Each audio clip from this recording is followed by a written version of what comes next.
Okay, I say that a lot at the beginning.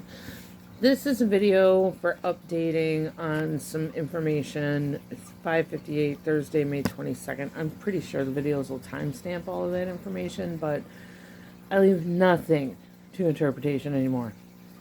I spent today on the phone with Mercy trying to find out why, when my fiance went to the emergency room with pot syndrome symptoms and swelling in his forearms and tingling and all this stuff, which is stuff that I had back in the day, he was worried, so I was worried. His BPM has gotten up to 124 when he's standing. I'm using my O2 sensor with its charting abilities to now chart him and what he's going through. These all interconnect. A lot of things have come to happen and a lot of realizations because of what has happened. So, as I've said, he got his positive throat culture for Stachybotrys, which is black mold, went to infectious disease, was denied treatment because he didn't have a positive blood test, which again, only one of 8 or 9 instances of fungal infection. It's only in the blood if it's in the blood. And I am going to go in depth in the next video when I have some freed up space on my phone to do so, or I get my iPad going, to talk about the interconnection of a lot of major prevalent health issues and fungal infections. And because of the ignorance, willful or not, of the medical industry and the healthcare profession, creates massive amounts of treatable symptoms that they profit from in massive amounts of dollars. So I don't know if the ignorance is purposeful. The fact that Cleveland Clinic discontinued their fungal culture testing makes me think it might be. The mindset of medical professionals is slowly changing to disregard fungal infection. And I'll talk about that in the next posted video. So, subscribe, do all the things if you want to know when that comes out, because Candida's everywhere. And it's only through medical intervention that it is supported in its infecting you. I am going to be writing a book about this that is extremely detailed. So, all that aside, when he went to the emergency room because of his cardiac fear, because it is very scary when you are experiencing it, the tiredness, the fatigue, the buzzing, the numbness, the swelling, the chest. It's not a pain, it can be, but when you are tachycardic, it's scary. So you go to the hospital and they find nothing. And I told him, I said, do not tell them about the fungal test until they find nothing. Because you cannot give them anything to lead them off course. You have to be very careful when dealing with doctors and nurses, medical professionals, because I have found more information is detrimental. So at the end of his emergency room visit, when he was consulting with the doctor and he was told they found nothing cardiac, because your heart's fine, it's not the reason why you're having it. He mentioned to the emergency room doctor that he was positive for the fungal in his mouth, black mold. The emergency room doctor went to his records and told him that he looked into his records and he saw in his records that he was being treated for that already. So it was not his concern. Another doctor is handling it. That's correct. It's not his concern. Unfortunately, what? He's not being treated. He was denied treatment, contingent upon a test that is going to be negative.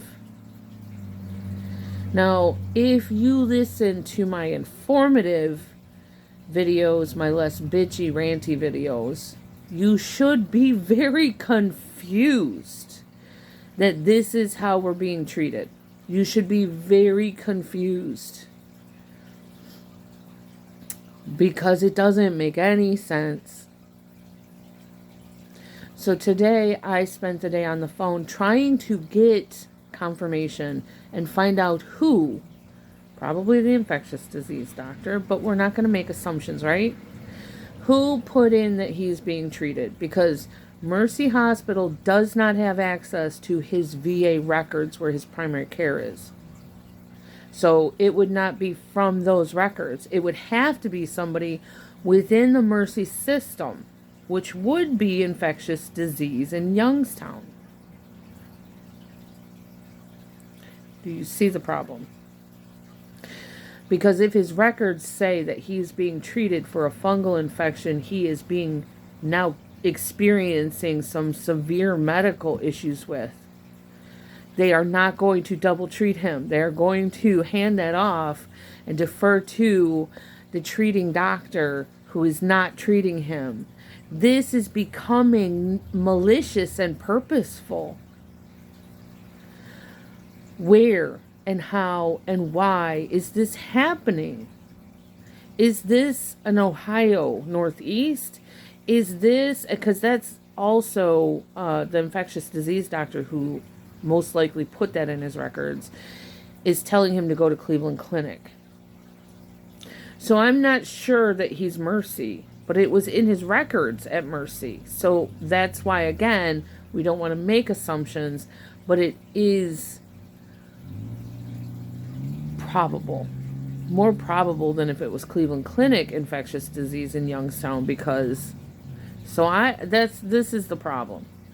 So medical records said, well, you can request his medical records, which I don't want to do because that's in the mail or he's got to go pick them up. I want to know now. She sent me to billing because she cannot over the phone divulge any medical information. So she said, well, try billing. Billing can tell you where it's being billed from at least, and that it's on his record. Makes sense? For now. So I called billing. Billing said I can send you an itemized billing for his visit, which wouldn't help me because it's a treatment that he's receiving prior to his visit. So I asked for the last month, and she argued that. Well, why would you need that? You ever try to teach a 5 to 9-year-old math?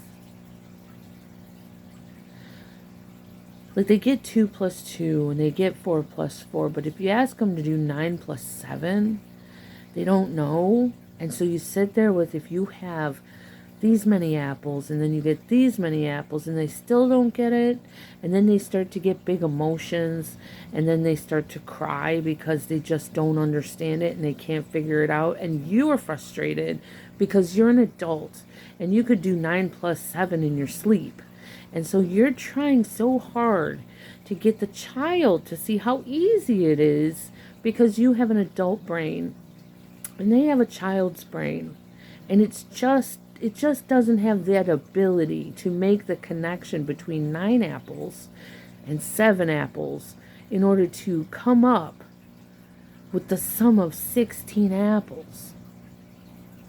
And so they're crying and you're mad and you're starting to elevate in your anger, and that child is breaking down. And then pretty soon you both go, fuck this shit. I can't stand you. The child is done with you because now you're torturing them. Excuse me. You're torturing them. They just don't get it. And you're looking at them like, just try. This is not hard. These two things line up perfectly.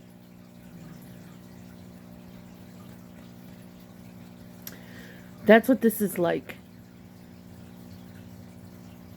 We spent 10 minutes explaining to this woman that he had seen infectious disease a week and a half ago, and he had been in the emergency room when they told him it was in his records a week ago.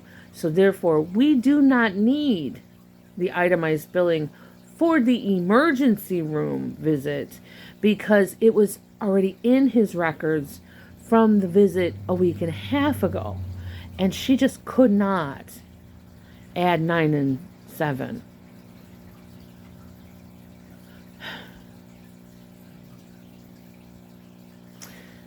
So after a bit, because she's not a child, she said, well, I'm not seeing it. Vital piece of information, okay. She says, I'm not seeing it. We wouldn't have it if he went to a place that does their own billing. It would be in the record for the treatment because he is the doctor giving the treatment. But the itemization to the insurance company would be his personal office billing. You see how that then makes more sense? So she finally did add 9 and 7. She finally got to 16. She explained it to us and she said, you need to go back to medical records and just ask for their records. I was like, okay. Actually, no, she didn't. She said that or talk to the doctor because she's not clinical, she's billing. So I was like, we just talked to medical records and they're not helpful. So I'm going to call Mercy and I'm going to see the doctor. And I got his discharge papers and I said, okay, Dr. Olson, he was your ER doctor. Let's do it. So I call Mercy and I asked them if I could have Dr. Olson call me back because he obviously saw something. I can't call medical records. And I explained that to this woman. She used to do medical records. And she said, and get this, since COVID, Mercy no longer releases your medical records to you. I will say that again. Since COVID, your hospital denies you access to your medical records in person. You cannot pick up or get a copy of your medical records from Mercy Hospital anymore. If you call medical records, they will give you a copy in the mail or through your email for a fee. You can no longer pick them up in person.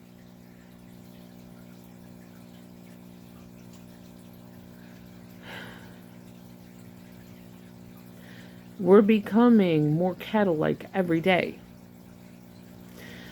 So she transferred me. I told her, I was in the middle of thanking her when she transferred me over because I didn't know it was 5 o'clock. She sent me to medical records, which at 5:08 was already closed. But she did give me a vital piece of information because I was telling medical records that we'll just pick them up because I can't wait. I need that information now.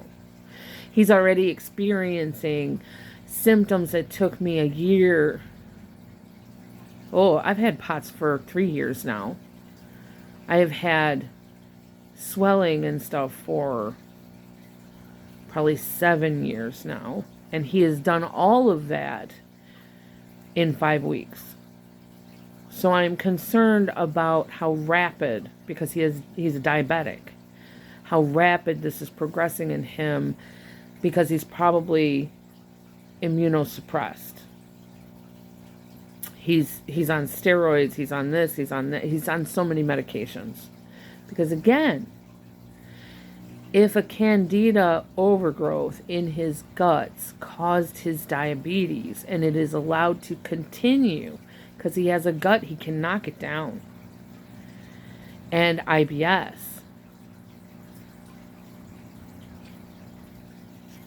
How much money is his continued existence as a diabetic worth to the medical industry? I really want anybody listening to this to think about that. And know that after all day of making phone calls, we got nowhere. To find out why there's a treatment he is not receiving in his medical records.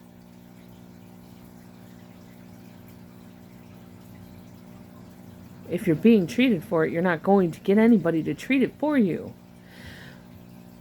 Disgustingly disparaged over the ludicrous and childish fucking behavior. There's no word. If you know a word that encompasses all of that, the rage, the anger, the jadedness, the bitterness, the absolute flabbergasted, jaw-dropping, cannot fucking believe that this is my life. Drop it in the comments. I would absolutely love to know what word that is.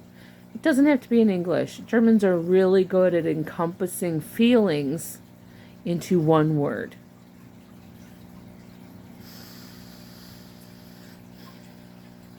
Meanwhile, while we were talking about all of this, my brain, who is smarter than me and thinks while I am not, I got a flash in my mind of our attic. And I haven't talked about this, but we needed to get the roof fixed. We had insurance through State Farm, I believe, who I will never fucking touch again. He had homeowner's insurance, vehicle insurance, boat insurance, all through State Farm. When the leaking became a problem, and we got a hold of finally, because he was trying, as a disabled vet, he didn't get any money. He was $400 a month or something he was living on when I met him. Now since then he's gotten a pension, so we were going through the VA to try to find a company that did things for vets, retired vets, disabled vets, to help with the roof. The roofing company that came out here did an assessment, took pictures of the attic. We went to our insurance company to help alleviate some of that cost or get a quote or work with them some way, somehow. He'd never replaced the roof on this place. It was due for a roof anyway. The insurance company said that they needed to reassess the home in order to continue coverage of the home, knowing we needed a new roof because it had been leaking. They came out, saw the roof damage, and dropped him as a client. So all of that money for all of that insurance for homeowners was fucking gone. Was gone. We are no longer insured. Thank you, State Farm. It is a clause. There's nothing legal we can do about it. We got the quote. The quote's good for a year. Amazing. But it's way more than we can pay. But in those pictures of him looking at our roof, it's rotted. It's all rotted. And the picture that flashed in my mind was how black that rot is. Because we haven't been able to find any black mold in the house. Some molding around the windows that we treat with bleach. So, we couldn't find anything. And I'm having symptoms of Candida, not black mold. But he is positive for black mold. And our dog died with a lot of my symptoms. She would sleep by the downspout because it was cooler. And it was full of mold. And we threw those cushions away, but that's where she would sleep. even in the dirt. It's in the dirt.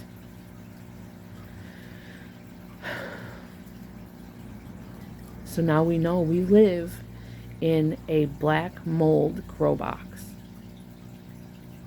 For those of you who have black mold issues, stop bleaching it. Bleach will actually feed it. You will kill off the top growth, and it will feed the understructure. The mycelium that grow under fungus is in the wood, the rubber, and the bleach will kill off that top black mold that you see. It turns yellow. It's because it's still alive underneath. Bleach is too viscous and it does not penetrate. Use hydrogen peroxide 3%, let it dry, and then make a solution of borax and water and cover it. If you want that exact information, go to Health and Human Services, black mold and suggestions and cleanup. I had to do all of that because if you're a residential and not renting and you're not a business, the government has no obligation to help you. That obligation to clean it up is yours. And they do not give you a lot of information. But I did find that. They don't even give you the chemicals you need. I had to find out that it was a biochem and go Google biochem and then find it on a private page or a page for a different government agency or something. Like, the suppression of fungal infections and fungal treatment and fungal cleanup in this country, I don't know if it's like this everywhere else, but in this country, holy shit, I am just appalled. Because black mold is a fungus. Molds are funguses. Yeasts are funguses. And it's almost like the medical industry and government entities and all of the information is helping to cultivate those fungal infections in our bodies because they create symptoms. Fibromyalgia, lymphodensis or lymphadenitis, I will clarify that and put it in, is the swelling. It's an infection of your lymph system. It is fungal, viral, bacterial, or cancer, and it creates an extremely painful lymph system with swollen lymph nodes that are only a half an inch, so they're not much bigger than they normally are, but they are exceptionally painful for those of us who are suffering. We know where it hurts.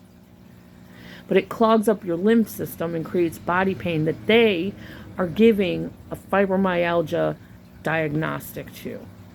They're calling it fibromyalgia. That's what I got diagnosed with. It is not what I have. All of this culminates to symptom after symptom after symptom of overgrowth of fungals in your body, and they are not educated, and they are not diagnosing it, and they are not doing their due diligence. And if you come to them with that information, their fucking arrogance and ego that you cannot possibly know more than them will blackball you from healthcare, which is where I'm at. And it is fatal. Fatal. This is a terminal infection that floats through the air and is on your food and in your attic. And everything you learn about how to kill it off is wrong and helps it grow. Bleach cannot get into it, and it will feed on what's left of the bleach. 24. I gotta go. See you in the next video, and I will explain it further. Keep an eye out, stay healthy, and beware the white coats. They are not there to help you.